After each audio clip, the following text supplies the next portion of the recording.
बिस्मिल्लाहिर्रहमानिर्रहीम। अस्सलाम वालेकुम। मोहम्मद नासिर यूसुफ हाजिर एपिसोड 6 सीजन 3 अर्तुगरुल गाजी के शॉर्ट रिव्यू के साथ। एपिसोड के स्टार्ट में अर्तुगरुल अपने दोस्तों के साथ खैमे में बैठे होते हैं कि दुमरुल आ जाते हैं। दुमरुल बताते हैं कि मैंने त्रिसन का पीछा किया था लेकिन अफरा तफरी में मुझसे खो गया।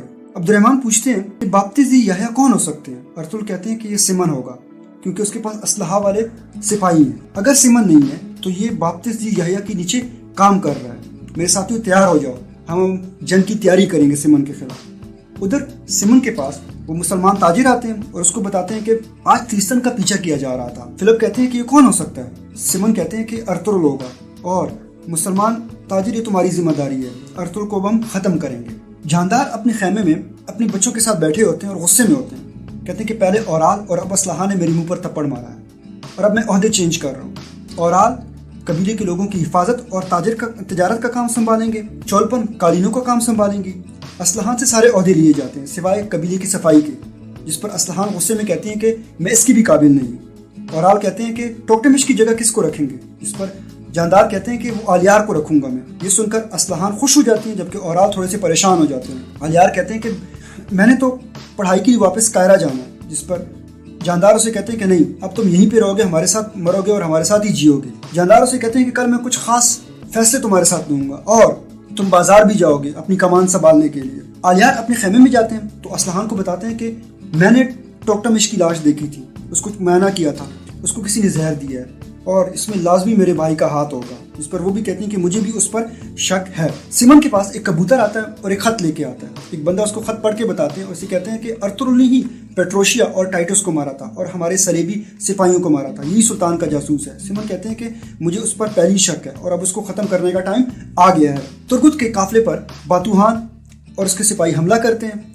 वो सब सिपाहियों को मार देते हैं। तुर्गुत बड़ी बहादुरी से उनका मुकाबला करते थे और कई सिपाहियों को मार देते हैं वहाँ पे, लेकिन एक तीर तुर्गुत को जाके लगता है जिससे वो जख्मी हो जाते हैं। फिर बातूहान उसके पेट में तलवार गोम देते हैं जिससे वो जख्मी होकर गिर जाते हैं। बातूहान समझते हैं कि वो मर गया और उसके बाद वो कालीनों को आग लगा देते हैं और वहां से अपने सिपाहियों को ले जाते हैं। बातूहान अपना खंजर भी वहीं पे भूल जाते हैं। मारिया को सिमन ने कोरा जैसर की तरफ भेजा होता है किसी खास काम के लिए। वो जब रास्ते में जा रही होती है तो एक जगह उसको धुआं नजर आता है, उसकी तरफ जाती है तो वहाँ पे उसको लाशें नजर आ जाती हैं और कालीनें जलती हुई नजर आ जाती हैं। उसकी नजर तुर्गुत पर पड़ती है तो वो तुर्गुत के पास जाती है तो वो देखती है कि तुर्गुत अभी जिंदा होते हैं। फिलिप कहते हैं कि इसको यहीं पे मरने दें, सिमन भाई इस पर बहुत खुश होंगे। मारिया कहती है कि तुम्हें नहीं पता, हम इसको लेके जाएंगे महल में, भाई इस पर बहुत खुश होंगे। उसको वहाँ पे बातूहान का वो खंजर भी नजर आ जाता है जिसपे जावेदार कबीले की मोहर लगी होती है।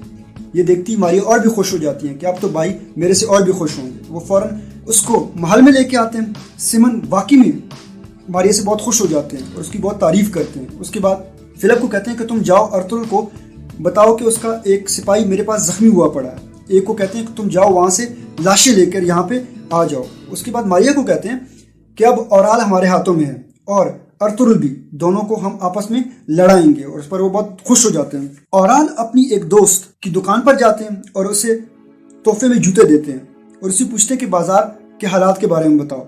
वो बताती हैं कि आज सुबह मारिया और उसके सिपाही एक तुर्गुत नामे सिपाही को जख्मी लेके आए हैं, जिस पर वो बहुत गुस्से में आ जाते हैं। फौरन बातूहान की तरफ जाते हैं। बातूहान अपना खंजर ढूंढ रहे होते हैं, इतने में वो औराल वहां पे आते हैं और उसको मारते हैं और उसे कहते हैं कि तुम तो कह रहे थे कि मैंने सारे सिपाहियों को मारा है। वो कहते हैं कि मैंने सारे सिपाहियों को मारा है। तो वो कहते हैं कि तुर्गुत तो जिंदा है। कहते हैं तुर्गुत को मैंने अपने हाथों से मारा है। कहते हैं कि फिर सिमन के महल में कौन है और अगर वो जिंदा रहा तो मैं छोड़ूंगा नहीं। अर्तुगरुल जरगा बुलाते हैं और लोगों की शिकायतें सुनते हैं। ज़्यादातर लोगों की शिकायत यही होती है कि जब हम जरगा बुलाना चाहें तो आप हमें इनकार ना करें क्योंकि ये हमारा हक है। इस पर अर्तुगरुल कहते हैं कि मैं खुफिया जंग लड़ रहा था, आइंदा मैं आपको मायूस नहीं करूंगा। उसके बाद वो सब में सोने के सिक्के तकसीम करता है। दुंदार अर्तुगरुल के कहने पर हाचातुर्यन के साथ एक नहर पर जाते हैं जहाँ पे हाचातुर्यन को लगता है कि यहाँ पे सोना उसको मिलेगा। वो वहाँ पे सोना ढूंढते हैं लेकिन वो नाकाम हो जाते हैं, उसको सोना वहाँ पे नहीं मिलता। अलियार ने बातूहान और औराल की बातें सुन ली होती हैं, वो गुस्से में आ जाते हैं। फौरन कबीले में जानदार के पास आते हैं। जानदार को कहते हैं कि कालीनें जल चुकी हैं। जानदार ये सुनकर फौरन समझ जाते हैं कि औराल का काम होगा। अलियार कहते हैं कि जी हाँ, आप बिल्कुल ठीक कह रहे हैं, औराल का ही काम है। जिस पर वो गुस्से में आ जाते हैं। कहते हैं कि अगर अर्तुगरुल को पता चल गया तो दोनों कबीलों में जंग शुरू हो जाएगी और खून ही खून बहेगा। आप एक काम करो, फौरन अर्तुगरुल के पास जाओ और उसे कहो कि आज रात के खाने की दावत जानदार साहब ने आपको दी है, वो आपके खानदान के बारे में जानना चाहते हैं। वो कहते हैं कि ठीक है और इसी पर किसका इख्तिताम हो जाता है। वस्सलाम।